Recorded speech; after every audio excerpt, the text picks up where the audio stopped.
सौभद्रो द्रौपदेयाश्च सर्व एव महारथाः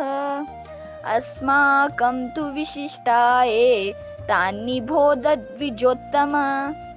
नायका मम सैन्यस्य संज्ञार्थं तान् ब्रवीमि ते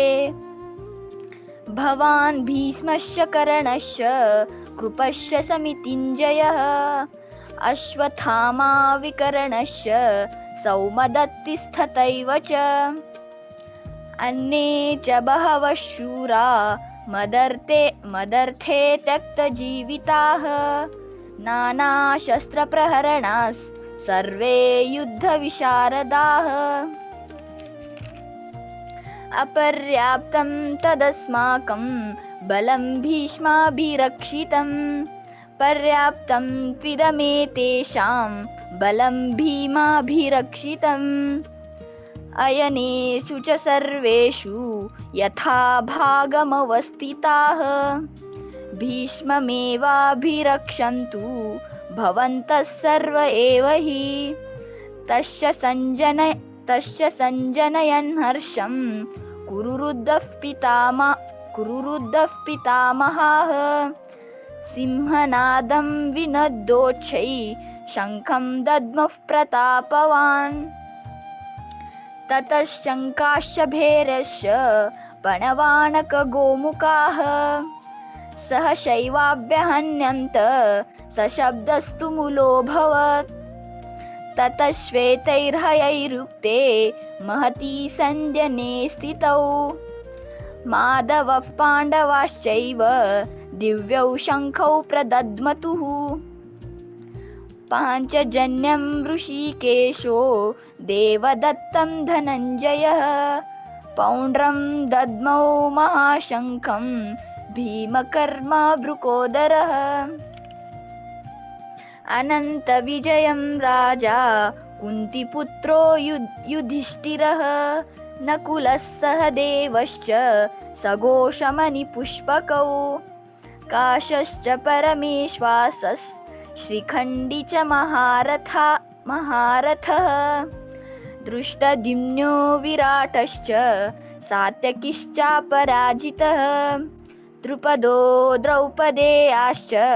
सर्वशः पृथिवीपते सौभद्रश्च महाभाउश् शङ्खान् दद्मुः पृथक् पृथक् सघोषो धार्तराष्ट्राणां हृदयानि वेदारयत् नभश्च पृथिवीं चैव तुमुलो वेणुनादयन् अथ व्यवस्थितान् दृष्ट्वान् धार्तराष्ट्रान् कपिध्वजः प्रवृते शस्त्रसम्पाते धनुरुद्यम्य पाण्डवः ऋषिकेशं तदा वाक्यमिदमाह महीपते अर्जुन उवाच सेनयोरुभयोर्मध्ये रथं स्थापयमेच्युत यावदेतान्निरीक्षेऽहं योद्धुकामानवस्थितान्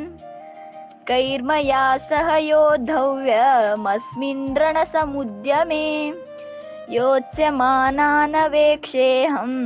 य एतेऽत्र समागताः धार्तराष्ट्रस्य दुर्बुद्धेर्युद्धे प्रियचिकीर्षवः सञ्जय उवाच एवमुक्तो ऋषिकेशो गुडाकेशेन भारत सेनयोरुभयोर्मध्ये स्थापयित्वा रथोत्तमम् भीष्मद्रोणप्रमुखतः सर्वेषां च महीक्षिताम् उवाच पार्थ पश्यैतान् समवेतान् कुरूनिति तत्रापश्य स्थितान् पार्थः पितॄनथ पितामहान् आचार्यान् मातुलान् भ्रातॄन् पुत्रान् पौत्रान् सखींस्तथा तान् समीक्ष्य कौन्तेयः सर्वान् बन्धूनवस्थितान् कृपया परयाविष्टो विषिदन्नीदमब्रवीत् अर्जुन उवाच दृष्ट्वेमं स्वजनं कृष्ण युयुत्सुं समुपस्थितं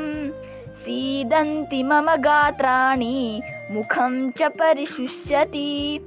वेपथुश्च शरीरे मे रोमहर्षश्च जायते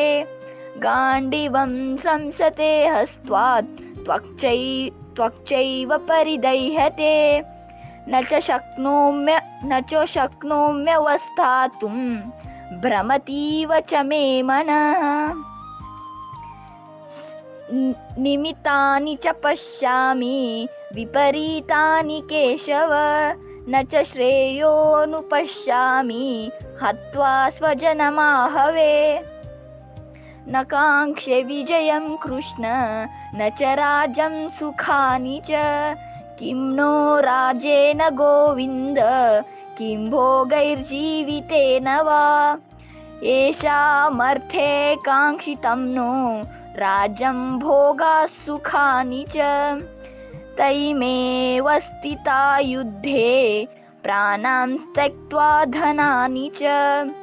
आचार्यः पितरः पुत्रास्तथैव च पितामहाः मातुलाः श्वशुराः पौत्राः शालासम्बन्धिनस्तथा एतान् हन्तुमिच्छामि ज्ञतोऽपि मधुसूदन अपि त्रैलोक्यराजस्य हेतोः किं नु मही कृते निहत्ते धार्तराष्ट्राणः का प्रीतिः स्यात् जनार्दन पापमेवाश्रयेदस्मान् हत्वैतानाततायिनः तस्मान्नार्हा वयं हन्तुं धार्तराष्ट्रान् स्वबान्धवान् स्वजनं हि कथं हत्वा सुखिनः स्याम माधव यद्यपेते न पश्यन्ति लोभोपहत चेतसः कुलक्षयकृतं दोषं मित्रद्रोहे च पातकं कथं न ज्ञेयमस्माभिः पापदस्मान्निवर्तितुं कुलक्षयकृतं दोषं प्रपश्यद्भिर्जनार्दन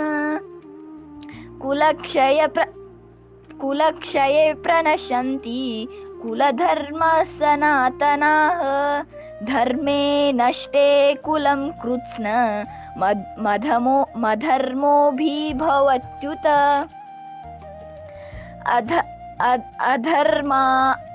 अधर्माभिभवात् कृष्ण प्रद्यूषन्ति कुलस्त्रियः स्त्रीषु दुष्टासु वाष्णेय जायते वर्णसङ्करः संकरो नरकायैव कुलज्ञानां कुलस्य च पतन्ति पितरो हेषां लुप्तपिण्डोदकक्रियाः दोषैरेतः कुलज्ञानां वर्णसंकरकारकैः उत्साद्यन्ते जातिधर्मा कुलधर्माश्च शाश्वताः उत्सन्नकुलधर्माणां मनुष्याणां जनार्दन नरके नियतं वासो भवतीत्यनुशुश्रुम अहो बत महत्वापं कर्तुं व्यवसिता वयं यद्राजयसुखलोभेन हन्तुं स्वजनमुद्यताः यदि माम प्रतीकारमशस्त्रं शस्त्रपाणयः